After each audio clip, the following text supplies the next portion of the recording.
The Spurs have pulled it off, and there will be a seventh game. We are going to Game 7. Wemby versus Shea, the best young player on the planet against a reigning MVP. Western Conference Finals, and the winner goes to the NBA Finals. There's not a bigger game we could possibly get. And the Spurs just earned it with one of their most dominant performances of this entire playoff run. 118-91, on the road against the 1 seed. And it wasn't close. San Antonio led by as many as 28, and OKC genuinely never had an answer for what the Spurs were doing tonight. So let's get into it, because there's a lot to cover. Welcome to the 5 Out Basketball channel. For today, it starts with Wemby. Obviously, he hit 3 threes in the first quarter alone, and from that point on, OKC's drop coverage was basically useless.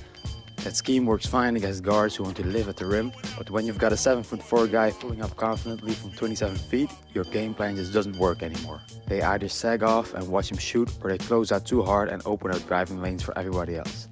And tonight, they never really found a middle ground. Wemby finished with 28 points, 4 threes, 10 rebounds, another double-double. And his presence on the defensive end was just as important. OKC shot under 47% at the rim, with him back there protecting everything. And then there's Dylan Harper, who was absolutely incredible. This kid took over stretches of his game in a way that felt completely effortless.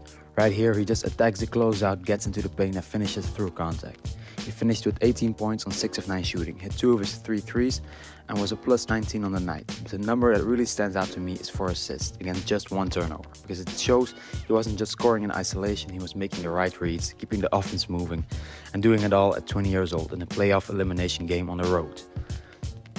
There was a stretch in the third quarter where Harper basically single-handedly buried OKC, and that's when the game really felt over. The Spurs outscored OKC 32-13 in the third quarter, and Harper was a massive reason why. This guy is gonna be so good. Now let's talk about SGA and why tonight went so wrong for him. Because 6 for 18 and minus 28 from the MVP is not something that just happens. Stephon Castle made it happen. He doesn't gamble. He doesn't try to make the highlight play, he just stays attached and takes away Shea's separation. And Shea's whole game is built on getting that half step of space to create. Right here you can see Shea is trying to shake him with a hesitation, and Castle just doesn't bite. He stays right there and Shea has nowhere to go. He's forcing a tough pull-up.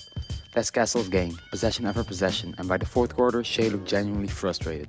38 true shooting percentage for the guy who won MVP this season.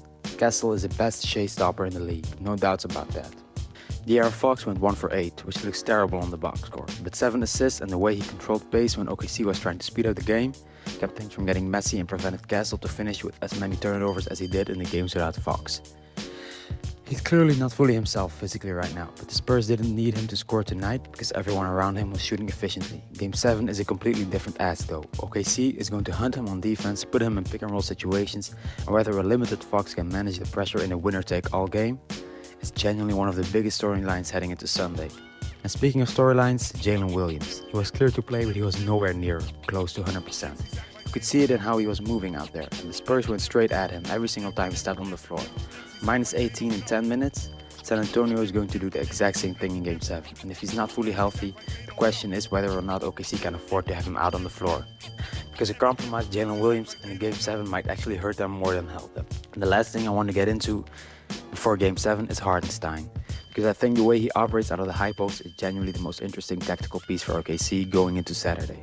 When he catches it at the elbow right here, Wemby has to make a decision.